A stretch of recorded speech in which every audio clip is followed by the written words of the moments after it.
How to turn off two-step verification on Microsoft account. Let's get started.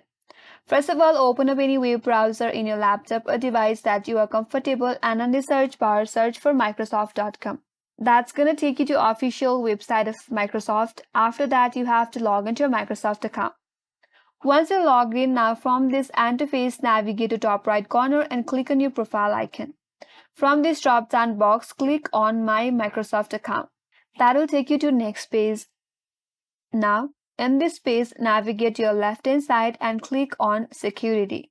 Once you land in the security page, if you navigate at the top right corner, there is an option as two-step verification. Click on it. Now, scroll down a bit, and in my case, I have not turned on this two-step verification yet.